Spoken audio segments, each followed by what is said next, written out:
देश की सियासत एक बार बदलती नजर आ रही है। 2017 से पहले बहुजन समाज पार्टी की सुप्रीमो मायावती जी की उत्तर प्रदेश के अंदर एक बहुत बड़ी ताकत मानी जाती थी। 2017 के बाद लगातार बहुजन समाज पार्टी के चुनावी परिणामों के अंदर गिरावट देखी गई। एक बार फिर से 2027 आते आते बहुजन समाज पार्टी की सुप्रीमो मायावती जी ने ताल ठोकने का फिर से मन बना लिया है। बहुजन समाज पार्टी की अध्यक्ष मायावती जी ने 2027 विधानसभा चुनाव को लेकर अभी से तैयारी शुरू कर दी और इस बार तैयारी होती हुई नजर भी आ रही है। बहुजन समाज पार्टी की राष्ट्रीय अध्यक्ष मायावती जी के द्वारा अक्टूबर के अंदर बहुत बड़ी मान्यवर काशीराम साहब जी के पुण्यतिथि को ऊपर की गई बड़ी जनसभा के बाद अब यह नजर आने लगा है कि बहुजन समाज पार्टी की सुप्रीमो मायावती जी एक बार फिर से उत्तर प्रदेश के अंदर नोएडा सेक्टर के अंदर अपनी ताकत दिखाने के लिए तैयारी में जुट चुकी है। बहुजन समाज पार्टी की सुप्रीमो मायावती जी के एक तरीके से सपना माना जाने वाले नोएडा के अंदर बहुजन समाज पार्टी की सुप्रीमो मायावती जी फिर से अपनी सियासी ताकत दिखाने के लिए तैयारी में जुट चुकी है। नोएडा वही इलाका है जहां से बीएसपी सुप्रीमो मायावती जी का जन्म हुआ और बहुजन समाज पार्टी के अध्यक्ष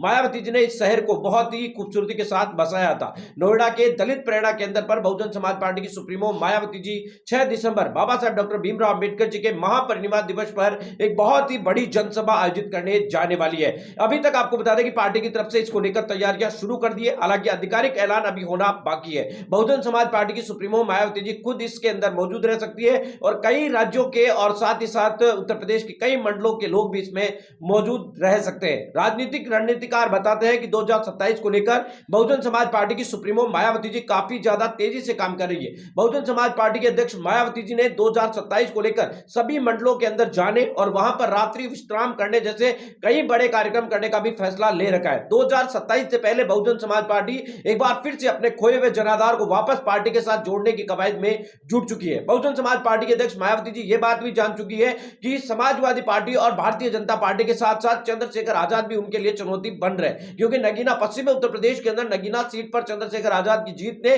कई राजनीतिक पंडितों को और कई राजनीतिक पार्टियों को चौंकाया है। इसी के चलते बहुजन समाज पार्टी की सुप्रीमो मायावती जी भी यह बात मानती है कि दलित वोट जो उनका कोर वोटर माना जाता रहा है, वो वोट भी अगर उनके हाथ से छिटकता है तो बहुजन समाज पार्टी के लिए समस्या खड़ी हो सकती है। मुश्किल से मुश्किल वक्त में भी बहुजन समाज पार्टी 10% वोट है वो लाती रही है। ऐसे में बहुजन समाज पार्टी की सुप्रीमो मायावती जी के सामने सबसे बड़ी चुनौती तो यही रहेगी कि वो जो वोट बहुजन समाज पार्टी का माना जाता रहा था उत्तर प्रदेश के अंदर 18-20%, उसको वापस लेकर आए और 2027 के अंदर बहुजन समाज पार्टी इस तरीके से सक्रिय अगर नजर आती है और खुद बहुजन समाज पार्टी की सुप्रीमो मायावती जी कमान संभालती है तो ये वर्तमान में दलित और साथ ही पिछड़े और इसी के साथ ही उत्तर प्रदेश की त्रस्त जनता बहुजन समाज पार्टी की सुप्रीमो मायावती जी की तरफ देख सकती है। उत्तर प्रदेश के अंदर यह भी माना जाता है कि जो लोग बीजेपी से नाराज है वो अखिलेश यादव से भी ज्यादा पसंद बहुजन समाज पार्टी की सुप्रीमो मायावती जी को करते हैं। और बता दो ये भी लोग हैं जो लोग बीजेपी से काफी ज्यादा नाराज है और जो बीजेपी को भी वोट करते हैं लेकिन बीजेपी से नाराज है, मजबूरी में बीजेपी को वोट करते हैं, वो लोग भी बहुजन समाज पार्टी की सुप्रीमो मायावती जी को वोट करने के लिए तैयार है अगर बहुजन समाज पार्टी के अध्यक्ष